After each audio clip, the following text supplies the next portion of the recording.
Assalamu alaikum everyone. So this video is about another document that is used in accounting, which is called the debit note. Now, what is a debit note and why is it issued and what is included in it? Everything will be discussed in this video. To start with, the customer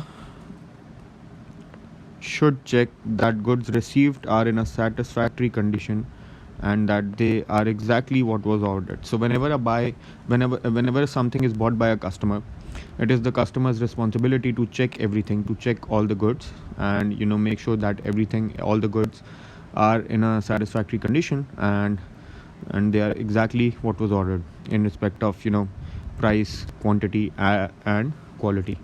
So the customer needs to make sure of this. And if there are any shortages, or there are any faults with the goods, or the goods are defective, or maybe there's an overcharge in an invoice. What is an overcharge is, for example, the goods, the price quoted for the goods was, let's say, $10, and then in the invoice that was sent to the buyer, maybe the goods were put at a price of $15. So this is basically an overcharge, right? So this should also be informed by the customer to the supplier, right? Now, how does the supplier basically be informed by the customer? So the supplier must be informed of any shortages, overcharges, and faults. This is done by issuing a debit note. So a debit note is basically a document which is given to a creditor, right?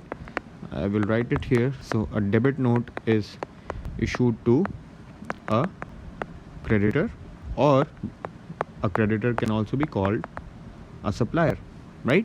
So a debit note is issued to a supplier. Each business has its own style of debit note, but they all contain the following information. So this is the information that is usually contained in a debit note.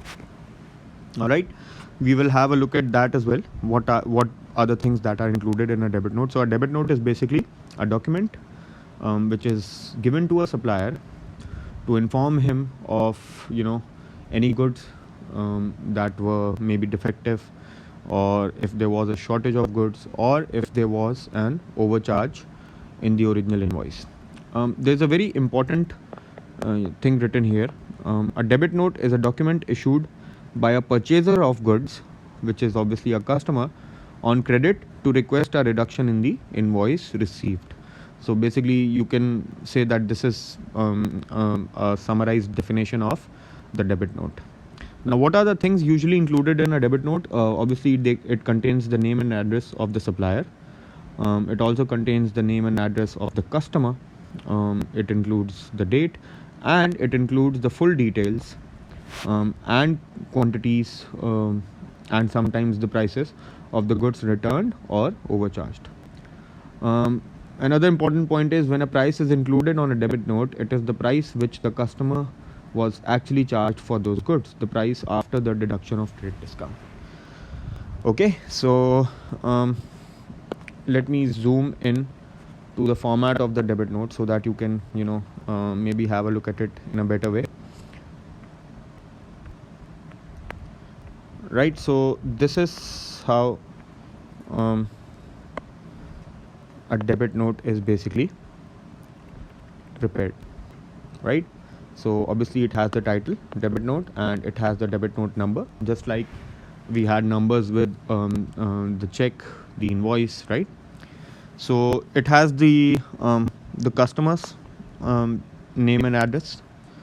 It also has the supplier's name and address. So in this case, Siu is a company which is issuing this debit note, and the debit note is being issued to this business, the weaving shed. Now, the following goods have been returned. Obviously it has the date as well. Now it has the details of the goods that have been returned. So what is being returned is 10 meters fabric, color code is P21, and per unit price is 6. So 10 meters cloth or fabric is being returned, so per unit price is 6, so the total amount becomes 60. But when Siu they bought the goods, they must have got a 20% trade discount from Weaving Shed. So basically, the fabric or the cloth that they bought was for how much? It was for $48. Now, what is the reason for return? It was the wrong color supplied, so that is why CU&CU is returning the fabric. Now, they want the other party, which is the creditor or the supplier, the Weaving Shed, to issue a credit note to them. So this is very important. So when basically I said that you issue a debit note to whom? You issue a debit note to your supplier or your creditor. What in return happens is, what does the supplier issue you? The supplier issues you a credit note in return, right? And obviously we are going to discuss the credit note as well in detail in the next video. So if I am the customer and the goods were damaged and I'm returning those goods to the supplier, then with those goods, I'm going to send a debit note to my supplier informing him or her of the damaged goods, and the details of those goods are going to be written here. And then the supplier in reply is going to send me a credit note. Now, this is very important. Neither the supplier nor the customer makes any entries in their accounting records in respect of a debit note. So when me being the customer, when I am issuing the debit note to the supplier, I am not making any accounting entries in respect of the debit note. So it is not recorded in my accounting books. This is just a document which is issued so that the supplier can be informed of the damaged goods or of the overcharge.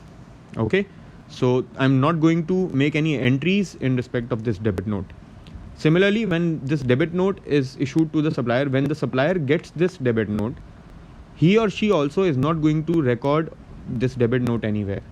He or she also is not going to make any accounting entries in respect of this debit note. So a debit note is basically not recorded in the accounting books, as I said earlier. And then, as written here, a debit note is merely a request to the supplier to reduce the total of the original invoice. When the supplier basically issues me a credit note in response to a debit note, then the accounting entries will actually be made because of the credit note. So again, a debit note is just a request. It is a requesting document, so it is not recorded in the accounting books. Okay. So next up, we are going to do credit note in another video. I hope this video was helpful. So until the next video, take good care of yourself. Allah Hafiz.